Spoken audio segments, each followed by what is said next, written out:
प्रिय विद्यार्थियों, कक्षा 11 विषय संस्कृत में आपका जो टॉपिक चल रहा है वो है बेटा कारक। कारक में भी आपकी तृतीय विभक्ति चल रही है और तृतीय विभक्ति में मैंने आपको 4 सूत्र को करा दिए। 5वां सूत्र आपके लिए लिखा रहा हूं। इस प्रकार से है अपवर्गे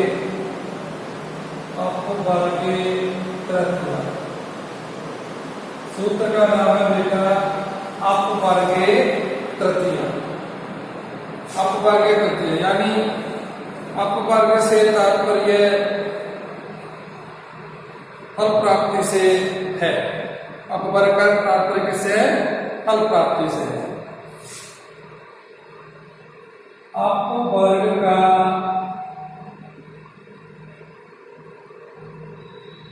तात्पर्य फल प्राप्ति से है।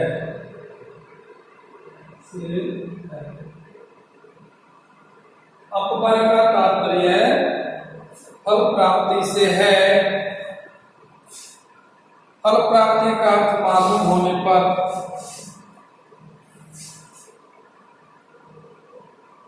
फल प्राप्ति का अर्थ मालूम होने पर फल प्राप्ति का अर्थ मालूम होने पर कालवाची और मारवाची शब्दों में तृतीय विभक्ति लगाते हैं। कालवाची और मारवाची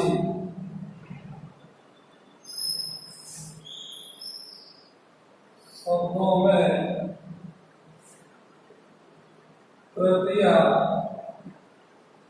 विभक्ति लगाते हैं, यानी फल प्राप्ति होनी चाहिए। अपवर्ग का ही तात्पर्य है फल प्राप्ति, और जब फल प्राप्ति हमें मालूम हो गई तो जो कालवाची और जो मारवाची जो शब्द हैं उन शब्दों में तृतीय विभक्ति लगाते हैं। जैसे एक दिन में अनुवाद पढ़ लिया। एक दिन में अनुवाद पढ़ लिया। अब देखो बेटा, फल प्राप्ति है कि नहीं? फल प्राप्ति का अर्थ मालूम होने पर कालवाची और मारवाची, तो यहाँ कालवाची है एक दिन है। वैसे इसमें सातवीं विभक्ति आनी चाहिए थी अधिकरण कारक के अनुसार, लेकिन यहाँ एक दिन में अनुवाद पढ़ लिया तो ये अपवर्ग तृतीय सूत्र के अनुसार फल प्राप्ति से है। और फल प्राप्ति का मालूम होने पर कालवाची शब्द में हम क्या लगाएंगे? तृतीय विभक्ति। तो एहना लगाएंगे, एहना अनुवाक्य अधिक पढ़ अधिक पढ़ लिया। और एक है एक महीने तक गणित पढ़ी। एक महीने तक गणित पढ़े। एक महीने तक गणित पढ़ी तो देखो बेटा, ये क्या है? कोई समयवाची है। समयवाची है तो वही समयवाची शब्द में हम क्या लगाएंगे? तृतीय विभक्ति लगाएंगे। तो मास की मास से गणितम माँ से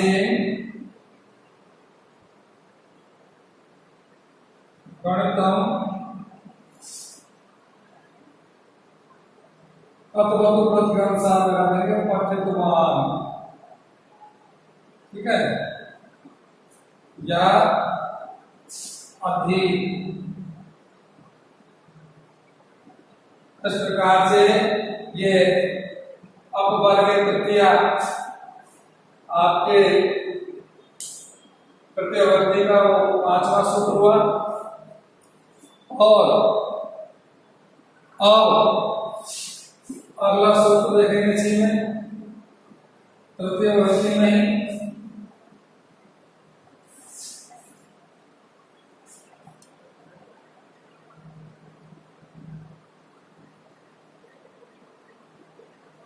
अगला सूत्र है 6वें नंबर का, पृथक बिना ना भी तृतीया न्यतस्याम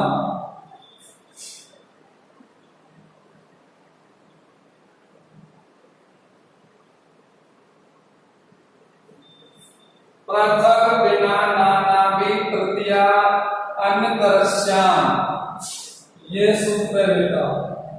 यानी अर्थात पृथक या पृथक एक ही बात है, इसका इन दोनों का अर्थ होता है अलग। बिना, बिना का होता है के बिना, नाना भी, नाना भी, नाना भी माने अनेक, नाना भी माने अनेक। इन शब्दों के योग में तृतीया विभक्ति, इन शब्दों के योग में द्वितीया, द्वितीया, तृतीया या पंचमी विभक्ति, द्वितीया, तृतीया या पंचमी विभक्ति का प्रयोग किया जाता है।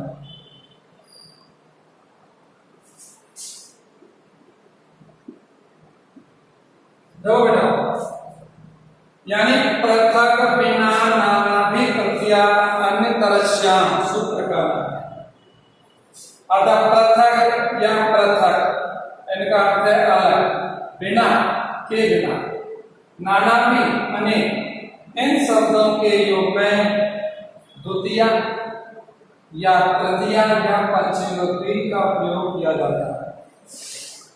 मेरा कहने का मतलब यह है कि इन तीनों विभक्तियों से आप कोई सी विभक्ति लगा सकते हैं। जैसे धन के बिना, धन के बिना काम नहीं चलता है, धन के बिना काम नहीं चलता है, तो वो धन के बिना काम किसी का भी चलता है। तो बेटा देखो, बिना के योग में हम द्वितीया विभक्ति भी लगा सकते हैं, तृतीया भी लगा सकते हैं और पंचमी भी लगा सकते हैं। तो धनम और धने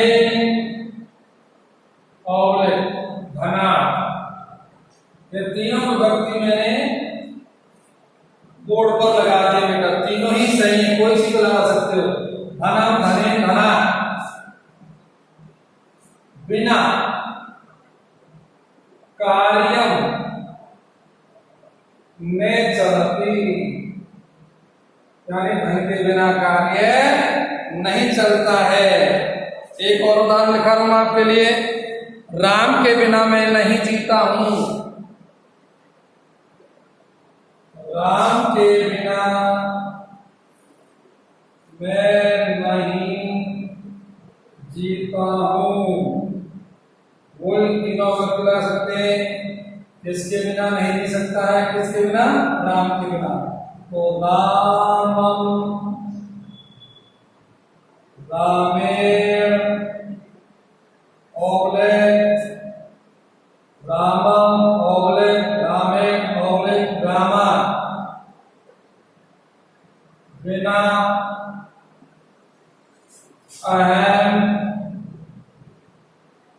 न जीवामि।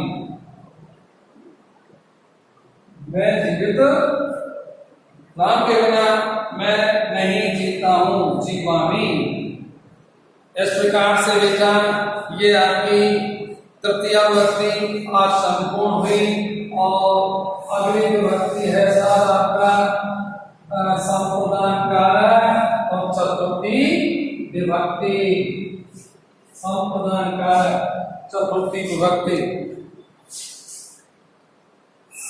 संप्रदान कारक चतुर्थी विभक्ति, इसको पढ़ेंगे बेटा। संप्रदान, वही कर्ता ने कर्म को करण से संप्रदान के लिए, यानी दान आदि क्रिया जिसे दी जाती है, इसका हम पढ़ेंगे परिभाषा इसकी। दान आदि क्रिया जिसे दी जाती है। दान आदि क्रिया जिसे दी जाती है उसे संप्रदान कारक कहते हैं।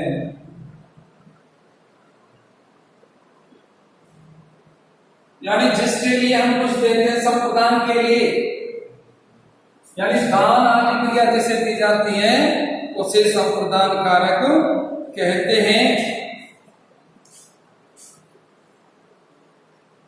अब इसका मैं नियम नंबर 1 आपको लिखा रहा हूं, वो देखिएगा।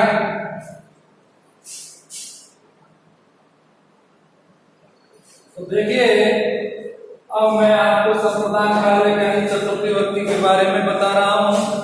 इसका जो पहला सूत्र है तो इस प्रकार से है, कर्मणा यम ही प्रेति से संप्रदानम, यानी दान के कर्म द्वारा, कर्मणा यम ही प्रेति, कर्म के द्वारा, दान के कर्म द्वारा जिसे इष्ट या भोक्ता बनाया जाता है।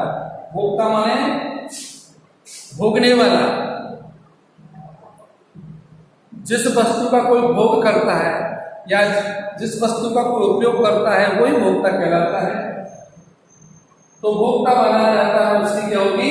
संप्रदान संज्ञा होती है। अर्थात जिसको ठीक प्रकार से दान दिया जाए, यानी दान देने वाले जिसके उद्देश्य से कोई वस्तु दी जाए उसकी संप्रदान संज्ञा होती है। और संप्रदान में चतुर्थी विभक्ति का प्रयोग किया जाता है। और संप्रदान में चतुर्थी विभक्ति का प्रयोग किया जाता है। जिसको कोई वस्तु दी जाती है उसकी ही संप्रदान संज्ञा होती है। यानी दान के कर्म द्वारा जिससे इष्ट या भोक्ता बनाया जाता है उसकी संप्रदान संज्ञा होती है। और अर्थात जिसको ठीक प्रकार से दान दिया जाए, जिसके उद्देश्य से कोई वस्तु दी जाए, यानी उसकी संप्रदान संज्ञा होती है। और संप्रदान में चतुर्थी विभक्ति का प्रयोग किया जाता है। जैसे मैं उदाहरण लिखा रहा हूं, कोमल याचक को वस्त्र देता है। जैसे कोमल याचक को वस्त्र देता है। अब देखो प्रिय विद्यार्थियों, देखो बेटा कि कोमल याचक को वस्त्र देता है। अब कोमल किसके लिए दान दे रहा है? याचक को। तो जिसके लिए दान दिया जाता है उसी की क्या होती है? संप्रदान संज्ञा होती है, और संप्रदान में हम चतुर्थी विभक्ति लगाते हैं। तो बेटा कोमल की कोमल, याचक की, वैसे याचक में कर्ता ने कर्म को द्वितीय विभक्ति आती, लेकिन यहाँ कर्मणायम प्रेति से संप्रदान सूत्र के अनुसार याचक में चतुर्थी विभक्ति लगेंगे, क्योंकि याचक को वस्त्र का दान दिया जा रहा है, और जिस व्यक्ति के लिए दान दिया जाता है उसी में हम, उस व्यक्ति में हम चतुर्थी विभक्ति लगाते हैं। तो याचक में याचका, वस्त्रम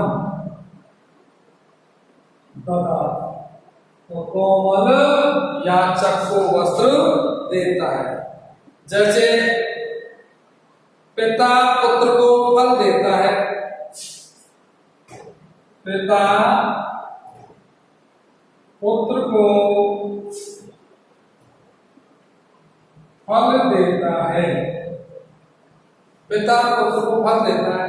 अब पिता पुत्र को फल देता है, अब यहां फल किसके लिए दे जा रहा है? पुत्र के लिए। तो बेटा पुत्र भोक्ता हो गया, तो फल का दान जो दिया जा रहा है वो पुत्र के लिए दिया जा रहा है, तो पुत्र में ही चतुर्थी विभक्ति लगाएंगे। तो पिता पुत्राय फलम ददाति, पिता पुत्र को फल देता है। कोई डाउट बेटा? कोई संदेह? कोई संदेह नहीं है। अगला एक और उदाहरण दिखा रहा हूं आपको, ये लास्ट इसमें, कि भामाशाह प्रताप को धन देता है। भामाशाह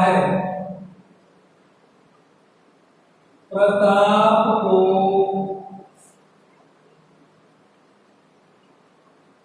धन देता है।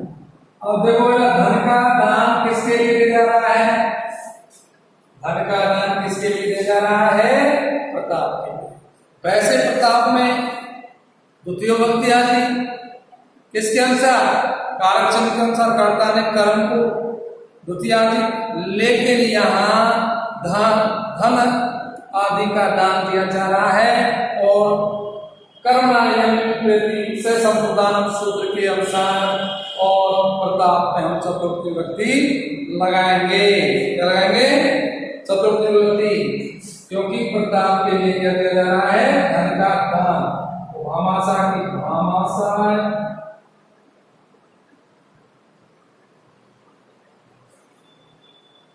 प्रतापाय,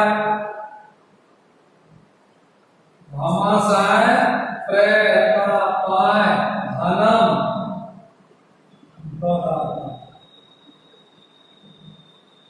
अब आपके कंठस्थ बताना चाहिए कि कर्मणायम प्रेति से संप्रदान के अनुसार हम किसमें चतुर्थी विभक्ति लगाते हैं। मैंने आपके लिए 3 उदाहरण लिखा है। 3 उदाहरणों से आपका डाउट क्लियर हो गया होगा कि किस प्रकार से हम इसमें विभक्ति का प्रयोग करते हैं।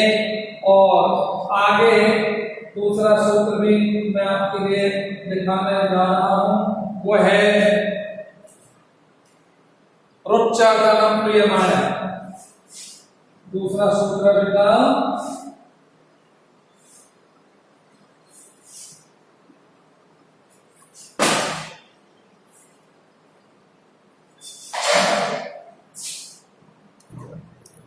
तो देखिए बेटा, मैंने आपको संप्रदान कारक में जो पहला सूत्र लिखाया था वो था करना यम भी प्रेती स संप्रदान। उसके मैंने आपको उदाहरण भी बता दिए। अब दूसरा जो सूत्र बता रहा हूं कि संप्रदान का वो है रुच्यार्थाणाम प्रियमाणे। रुच्यार्थ माने रुचि अर्थ वाली जो धातु होती है, यानी जिस व्यक्ति के लिए जो वस्तु अच्छी लगती है तो उस व्यक्ति में जिसको अच्छी लगती है, जैसे बालक को लड्डू अच्छे लगते हैं तो लड्डू किसको अच्छे लग रहे हैं? बालक। तो बालक में हम चतुर्थी विभक्ति लगाएंगे और जो वस्तु अच्छी लगती है तो बालक को लड्डू अच्छे लग रहे हैं तो उसमें हम प्रथमा विभक्ति लगाते हैं। तो देखिए रुचि अर्थ वाली धातुओं के प्रयोग से प्रसन्न होने वाले व्यक्ति की संप्रदान संज्ञा होती है। तो रुचि अर्थ वाली जो धातु है, रुचि अर्थ वाली धातुओं के प्रयोग से प्रसन्न होने वाले व्यक्ति की संप्रदान संज्ञा होती है, यानी जिसे वस्तु अच्छी लगती है, जिसे वस्तु अच्छी लगती है उस वस्तु उस व्यक्ति में चतुर्थी विभक्ति लगाते हैं और जो वस्तु अच्छी लगती है उसमें प्रथमा विभक्ति लगाते हैं। तो बेटा आप समझ रहे होंगे कहने का तात्पर्य यह है, यानी कहने का मतलब यह है कि जिस व्यक्ति के लिए, यानी जो व्यक्ति खाने से जिस चीज को खाने से प्रसन्न होता है तो प्रसन्न होने वाले व्यक्ति की संप्रदान संज्ञा होती है और संप्रदान में चतुर्थी विभक्ति का प्रयोग करते हैं। और जो वस्तु अच्छी लगती है उस वस्तु में हम प्रथमा विभक्ति लगाते हैं। जैसे मैं आपको एक उदाहरण लिख रहा हूं बेटा कि हरि के लिए भक्ति अच्छी लगती है। हरि के लिए भक्ति अच्छी लगती है। अब देखो बेटा, हरि के लिए भक्ति अच्छी लगती है। अब भक्ति किसके लिए अच्छी लग रही है? हरि के लिए। किसके लिए? हरि के लिए। तो जो व्यक्ति प्रसन्न है, भक्ति से कौन प्रसन्न है? हरि प्रसन्न है। तो हरि प्रसन्न है, प्रसन्न जो व्यक्ति प्रसन्न होने वाला है उस व्यक्ति की क्या होगी? संप्रदान संज्ञा होगी। तो हरि की चतुर्थी हाराए,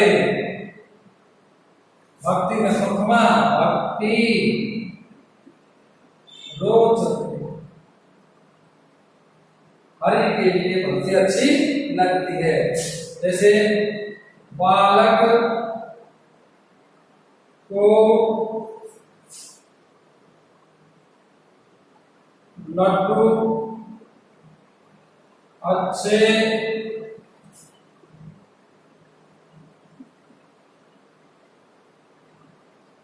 लगते हैं। अब देखो ना, बालक को लड्डू अच्छे लगते हैं। अब बता, जिसमें जो लड्डू है वो किसको अच्छे लग रहे हैं? बालक को। बालक को चतुर्थी बालकाय मोदकानी, मोदकानी रुचते, बालक को लड्डू अच्छे लगते हैं। बालक को शिलाखंड अच्छा लगता है। बालक को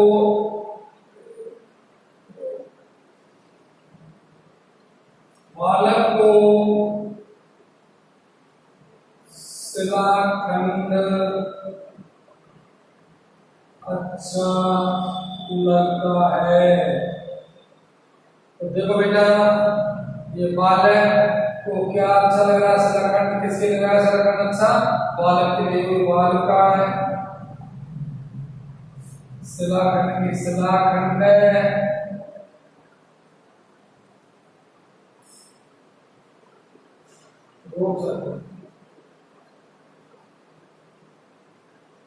बालका शिलाखंड रोचते। इस प्रकार से ये आपकी चतुर्थी विभक्ति का दूसरा सूत्र पूरा हुआ। तो बेटा आज के लिए मैं इतना ही पढ़ाऊंगा और आगे कल पढ़ाऊंगा। धन्यवाद।